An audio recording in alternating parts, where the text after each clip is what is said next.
Да, всякой хуйни на себя, блядь.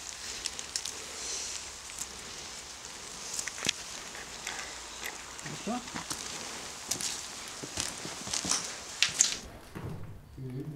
Надо забрать. Буду сюда ложить.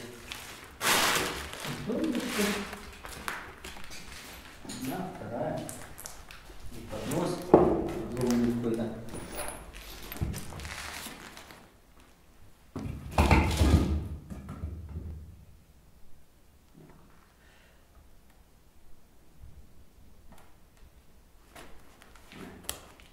Ничего интересного.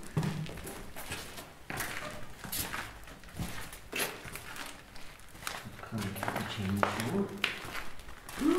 Стул! Ёпта!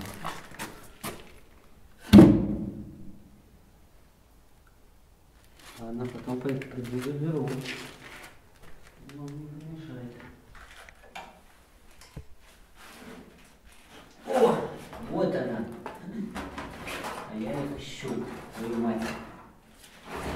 Забираем. Забираем.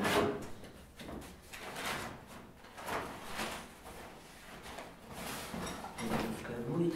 Вот это забираем. Я так ищу папку такую, блядь, для романа, для своего. А папок таких уже в продаже нет.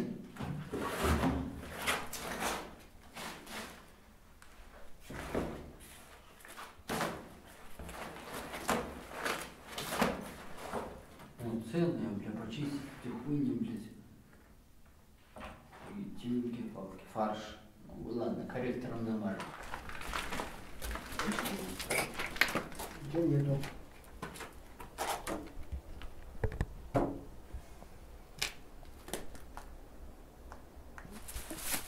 Пойдем за водой. Блять. Все равно что панель.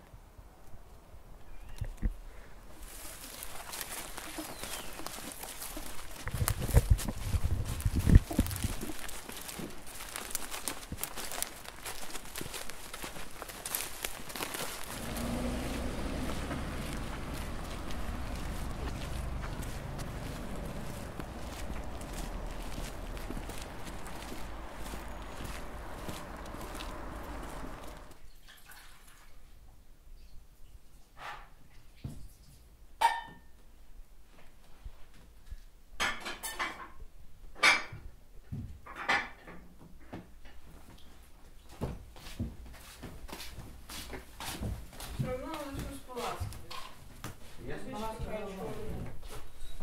что ласковый вами? Я сковородку не мочу. В принципе, ну тут неплохо.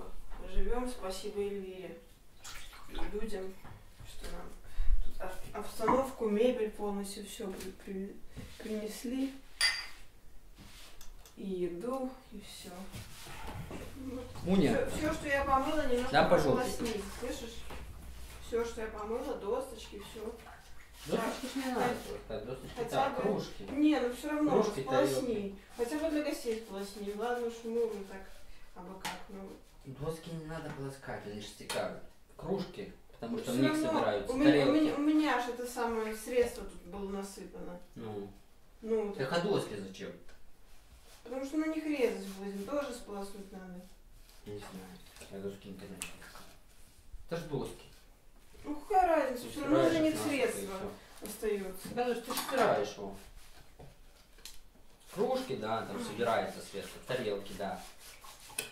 А доски чем отличаются? Ничем. Доски, во-первых, ты ставишь боком. Мы же их не ставим. Они помимо того, что стекают,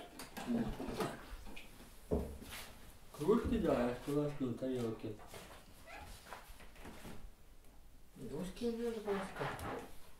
Угу, сладкоежка есть такое. Ой-ой-ой-ой. А кусочек?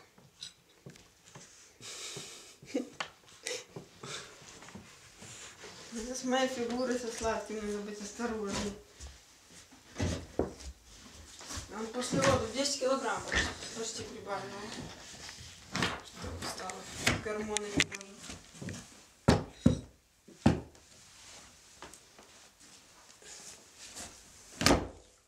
твою мать. Нормально. Девочки мои, скоро вот завтра будет день рождения. У меня вообще как бы мысль позвонить опекунам, просто спросить, у них еще ребенок или нет. Привет, моя чудная крошка. Решила написать немножко, что я могла бы тебе дать, если бы смогла быть твоей матерью. Я научила бы тебя, двоеточие, любить цветы. Они красивы так же, как красива ты. Детенок будет знать... Во-первых, есть такая, знаешь, внутренняя какая-то... Чуйка? Чуйка. Тем более у детей. Если ребенок живет не со своими родителями, у него аж чувство такое, что, ну, блядь, мои. Не знаю. А вообще, может, это как бы и не так важно, кто родил и Ой, что. мой малый, когда я в армию пошел, в 2012-м, сколько ему было? 3 года только. И то он меня помнит и знает, что это не его папаня, который вот после того, как я в армию пошел, что с ним растет. Пока все нормально, оно нормально идет все у меня в жизни.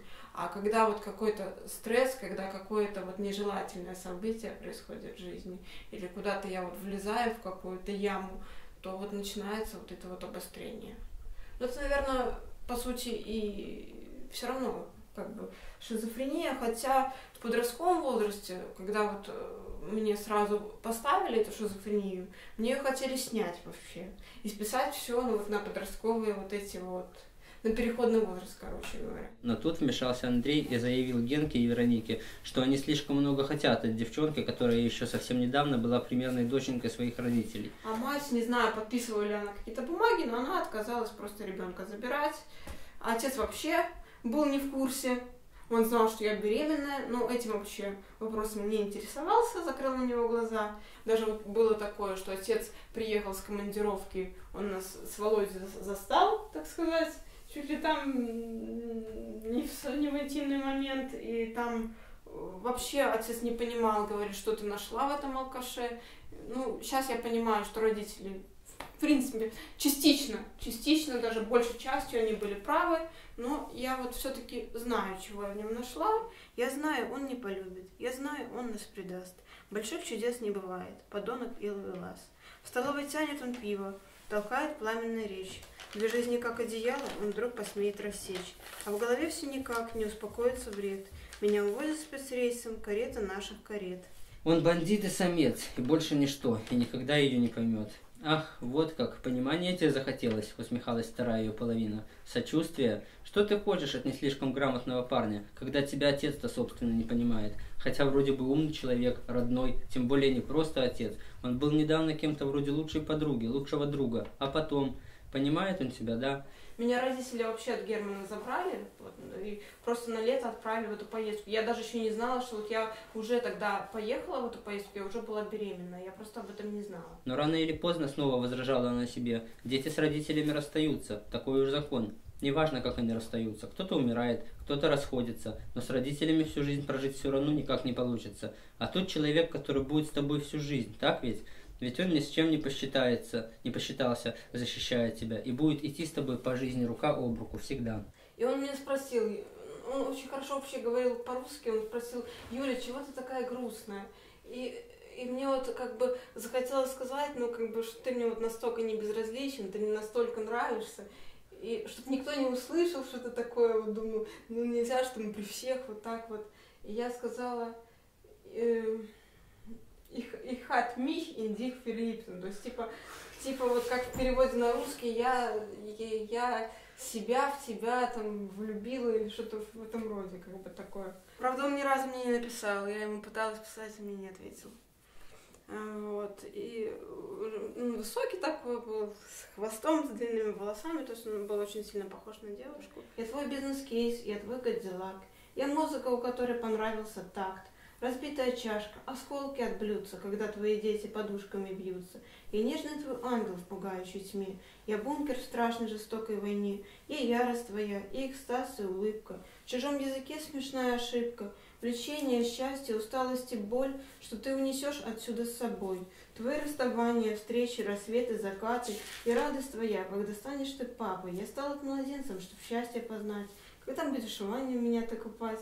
Меня баловать, покупать мне игрушки и что-то шептать, засмеявшись на ушко. У Андрея, кстати, тоже писательский талант. Он пишет, в данный момент пишет роман о подростках в 90-е, о молодежных группировках. О распаде Союза. И кроме того, пишет тоже стихи. Очень красивые и даже намного лучше, чем я.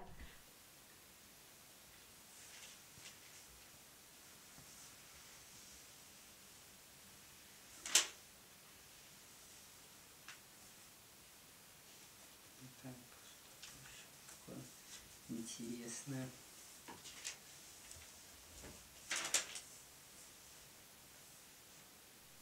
Андрей же тоже лежал один раз, правда, с суицидом, он хотел, что там, да? С моста хотел. С моста хотел спрыгнуть, да. Но его на учет не поставили, то есть он как вот был водителем. Потому что врач меня понял. Он понял, что я что-то работал еще водителем троллейбуса. Он говорит, ты хана, говорит, твоей карьере сразу. Поэтому, говорит, ладно, на первый раз, говорит, не поставлю, но попадешь второй раз, что? Прощайся с водительской карьерой. Он какой-то тест проходил в интернете, типа, что же, по-моему, там шизофрения. Так я ж специально ответы подгонял. Да? Со своими какими-то сверстниками боишься общаться, потому что вот понимаешь, что у них там все хорошо, то есть, а у меня как-то вот все кувырком, все как-то несколько лет в дурдоме, и вот как я вот с ними вот буду общаться, спросит Юля, ну как там ты в университете, как там, где ты работаешь, и что я скажу, вот, извините, дома сижу и задницу отращиваю. Ну как-то я боюсь просто не найти общие темы для разговора с людьми. Кто я и где в этом долбанном мире? Где-то на дне, шизой в эфире.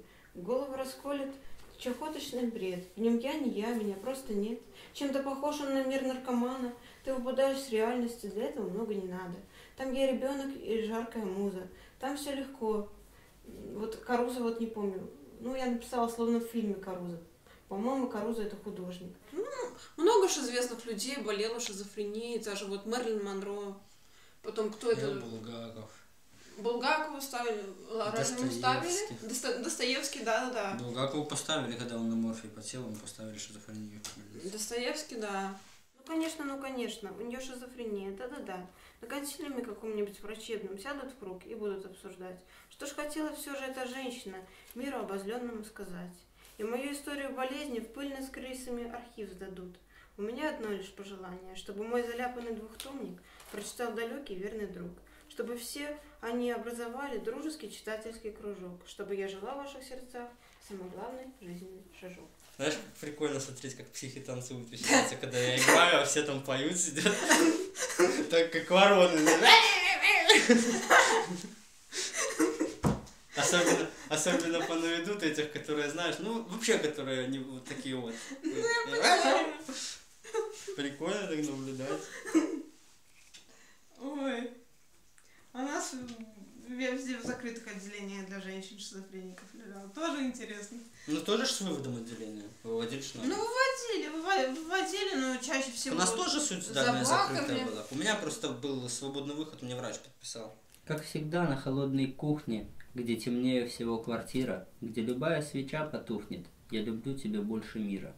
Больше улиц с пустой дорогой и деревьев из окон дома. Даже больше стихов намного и всего, что мне здесь знакомо.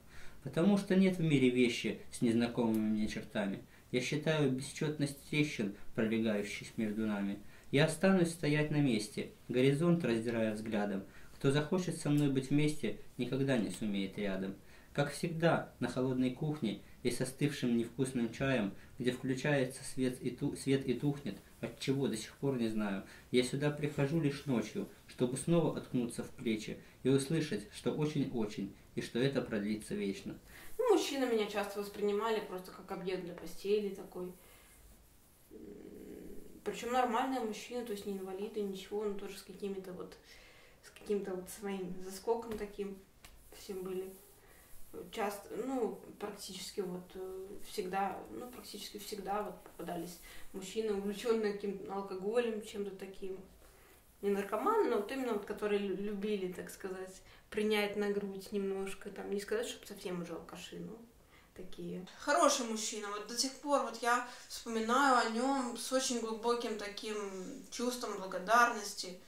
Вот. Любовниками мы так как бы и не стали с ним, нормальными как бы Вот. Сексуальных отношений нормальных не получилось, то есть вот, у него были проблемы какие-то. И, то есть, алкоголизм тоже. Но он был очень душевным человеком. Он обладал очень большим чувством юмора. Он меня очень как бы так любил. Ой, Юленька, Юленька. Он мне все время Юлечка, Юленька, котенок. То есть он у меня был старше намного. 20 лет тоже в папике такие годился. Бывшему Володе посвятила. Вот он настолько был, ну, как бы, достаточно часто были такие ситуации, что вот, ну, несло меня, как говорится, в плане сексуальных каких-то отношений, то есть, что я ему изменяла, и все. Я научился быть счастливым без тебя, и из осколков сам собрал себя и склеил. Ни шрама не осталось, ни рубца, я ожил, и я, кажется, поверил. Опять поверил я в биение сердец. Опять увидел я, что люди улыбаются. Теперь я знаю, это не конец. Уверен, что все только начинается. И что с того, что ты уже чужая? Я больше не ревную твое прошлое. Мой мир теперь наполнила другая. Избавился от жизни перекошенной. Хорошо, что Андрей, вот как бы, я часто вспоминаю прошлых каких-то мужчин, и вот хорошо, что Андрей не настолько ревнивый, иначе я бы там, наверное, уже там была бы, не знаю, не живая, наверное, задушил бы с ревности. Научи меня любить всецело, не только тело отдавать себе. Позволь мне, женщиной, побыть и вне постели, быть в полной благодарности судьбе. Молю, побудь родной со мной, в болезни, слабости и старости моей. Дай мне забыть мои грехи и боль, все ты излечи лишь верностью своей. Люби ты дочь мою, считай ее родной, люби ее как кровь, как суть мою. Я буду счастлива и счастлива без меры. Последний миг я тебя благословил. И мое сердце чаще застучало. Оно живое, слышишь, не разбилось. И боли нет, она угомонилась. Нет раны, что так долго заживала. Я не хочу желать тебе удачи, я не хочу желать тебе провала. Что заслужила, то держи на сдачу, а мне теперь плевать, пожалуй. Даже если человек вот полностью инвалид, там, это не означает, что у женщины нет материнских чувств. Даже если женщина там самая последняя, извините, там, шваль какая-то, но у нее все равно остаются материнские чувства. И очень сильные. И, наверное, материнский инстинкт, он самый сильный. Он сильнее, там, чем сексуальный инстинкт, чем еще какой-то. Он самый сильный. Даже вот, если женщина когда-то оставляет ребенка, она никогда в жизни себе не может простить. Вот, допустим, ту же инспекторшу, вот, которая ребенка забрала, у меня очень какая-то вот, хотя я вот этого не выражала, у меня очень такая была, как-то вот даже боль, злоба, даже ревность материнская. Вот вы понимаете, вот я ни разу не видела своего ребенка, у меня была настолько была ревность. Меня кошмары потом мучили вот просто годами. И сейчас иногда мне дочка снится, я вот как-то, ну, виню себя за то, что вот я сразу не наладила какой-то контакт, может, не выслушала этих людей, которые вот приехали, хотели, чтобы я отказную написала, я вот так вот резко встала из-за стола, сказала, что вот я не буду как бы соглашаться на ваши условия. А может, надо было как-то поговорить, объяснить эту ситуацию. Но говорить о том, что у меня вот в семье, и о том, что как вот все это... Я думаю, они все-таки знали, что у меня вот как бы такие проблемы, что у меня шизофрения. Я просто не понимаю, почему они не боялись брать ребенка с такими проблемами, понимаете? И почему же так блещет улыбкой коварная темная ночь? Ведь я беззащитным младенцем в роддоме оставила дочь. Я знаю, это ошибка, но я надеюсь, поймешь. Без дома мужа и флага не в силах тебя воспитать. Лежит приемная бумага, на ней глухая печать, значок, да более понятный. Ясно все на земле, кроме холодного ада, моя пустынная душа.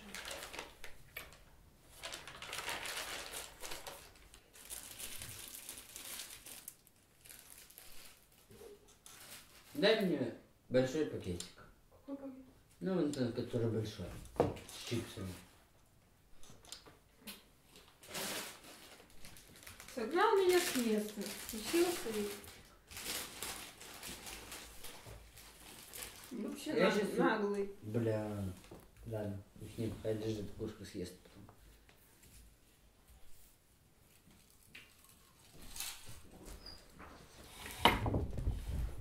Моя! Яблонька от яблочка.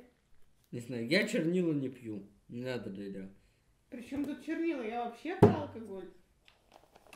Так я ж не пью каждый день. Все еще впереди. Охуеть. Я вчера, блядь, пахал целый день. Извини меня, как собака. 10 тонн за 5 рублей.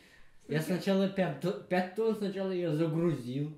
Потом 5 тонн этих же приехали, выгрузил. И ты мне говоришь, что я не имею права пить. Подожди, стоп. Сначала я так говорю. Я принес этих несчастных 2 литра пива. И из этих 2 литров я отпил вот столько и лег спать.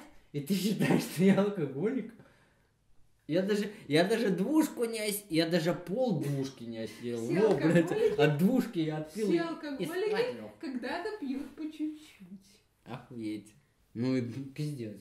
Она по линии отца. Крестная мама — это жена родного брата моего батьки. Родного брата.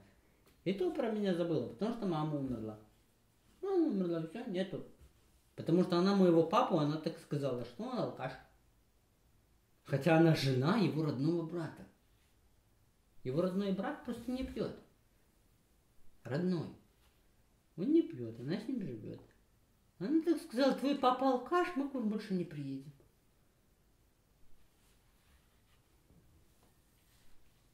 Мама как-то украшала дома, она не пила, не курила, вообще ничего, она, блин, здоровый образ жизни вела. У меня это уже и крестная мама не пьет, нет, курит. Курит, да. Нет. Ну, кто сейчас не курит? Но все равно, ну ты прикинь, что с человеком общаться, когда он не пьет, ну, я не говорю совсем не пьет, а что общаться с человеком, который употребляет каждый день. Это две большие разницы. Поэтому мне крестная мама так сказала, мы к тебе больше не приедем, потому что твой папа алкаш. Ты знаешь, что у нас творилось на 40 дней, Юля? Я тебе словами не могу описать. К нам соседи пришли. К нам пришли соседи снизу и начали говорить, вы нас топите вином. Не водой, а вином. Андрей, извини, пожалуйста, я не хочу слушать про твоих родственников. Ну что ты не хочешь? А ты мне будешь утверждать, что я так хорошо живу. Я ничего не утверждаю. Я так хорошо жил для Я тебя. ничего не утверждаю. Эй, с тобой говорить.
есть половина людей принадлежит к положительной энергии, половина к отрицательной. А все остальные? Крути, так будет всегда. А все остальные, которые ни к положительной, ни к отрицательной? Такого нету. Энергия делится на положительную и отрицательную. Какой-то энергии человек по-любому принадлежит. И эта энергия по-любому отойдет к той энергии, которой она принадлежит. Ну мы ж все не ангелы и не полностью как бы, и не демоны. Просто обычные люди как с положительными, так и с отрицательными сторонами. Но все равно в каком-то больше положительного, в каком-то больше отрицательного. То есть как бы энергия положительная не может жить без отрицательного. Так же как отрицательная не может существовать без положительного. Так же вот смотри, ток в розетке. Минуса не бывает без плюса, так же как и плюса без минуса. Там минус и плюс. А если убрать что-то, какой-то проводок, розетка работать не будет. Так же и энергия. Простите, что мы так разговаривали. Дело в том, что порвался журнал у нас. И было стыдно это самое. Мы журнал не подклеим. Журнал подклеим и все тогда уже сразу вам журналы принесем. А какой журнал? Ну мы там вам брали. Один сваты и кончик оторвался от этих самых, как это, Кудесница, по-моему. кудесницы, да. Два. Ну, ничего Мы их страшного. подклеим и это самое Мы их принесем подклеим и вам принесем потом. завтра. Вы нам продлите просто Стараемся. их, мы вам принесем. А есть у вас Достоевский, я не знаю, «Идиот» роман, как он читается? Интересно Сейчас или посмотрю. тяжело? Ну, если Потому кто что- любит Достоевского, то ему Потому нормально. что я вот «Преступление и наказание» так вот в школе до конца и Не не осилила. осилила, если честно. Да? А ты себе что-нибудь будешь брать? Я ж пишу. Андрей тут тоже Я пишу литератор. роман. Криминальный роман пишет. Да. Ты помнишь наш последний Новый год? К тебе пробраться надо быть в халате. Как просидела 2 ночи напролет в твоей уютной маленькой палате. Как просидел 2 ночи напролет в твоей уютной маленькой палате. Ты плакала прерывисто дыша и часто громко хлопала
чувствую как к сестре.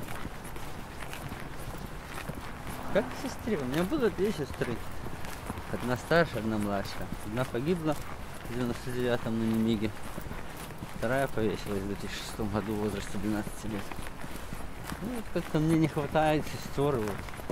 Я к ней отношусь так, как к сестричке родной. Я привык ухаживать за младшей сестрой. Мама болела. Мне надо вот за кем-то ухаживать, чтобы кто-то нуждался на мне.